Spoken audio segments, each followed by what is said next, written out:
3 വയസ്സ് മാത്രം പ്രായമുള്ള പെൺകുട്ടിക്ക് നേരിടേണ്ടി വന്ന അതിക്രൂരമായ പീഡനം നിങ്ങളിൽ എത്ര പേര് അറിഞ്ഞു? എത്ര മാധ്യമങ്ങൾ ചർച്ച ചെയ്തു? മഹാരാഷ്ട്രയിലെ നാസിക് ജില്ലയിലെ 3 വയസ്സുകാരെ അയൽക്കാരനായ വിജയ് എന്ന 24 വയസ്സുകാരനാണ് അതിക്രൂരമായ പീഡനത്തിന് ഇരയാക്കിയത്. കുട്ടി കളിച്ചുകൊണ്ടിരിക്കുന്ന സമയത്ത് വിജയ് കുട്ടിയെ ചോക്ലേറ്റ് കാണിച്ച് അടുത്തേക്ക് വിളിച്ചു വരുത്തുന്നു. കുട്ടിയുടെ അയൽക്കാരനും പരിചയമായ ആളായിരുന്നത് കൊണ്ട് തന്നെ കുട്ടി അടുത്തേക്ക് പോയി.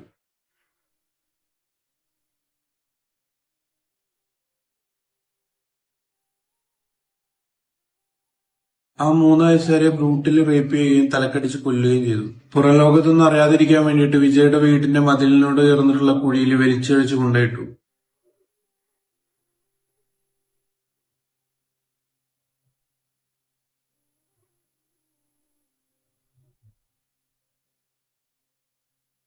കുട്ടിയെ കാണാതായ വിവരം അറിഞ്ഞതോടു കൂടിയിട്ട് കുട്ടിയെ തിരയുന്നവരുടെ കൂട്ടത്തിൽ വിജയം കയറി തിരയാൻ തുടങ്ങി. എന്നാൽ വിജയുടെ വീടിന്റെ അടുത്തുള്ള ഭാഗം തിരയാൻ സമ്മതിക്കാത്തതും വിജയുടെ സ്വഭാവത്തിലുണ്ടായ മാറ്റങ്ങളും പോലീസ് ആദ്യമേ ശ്രദ്ധിച്ചിരുന്നു.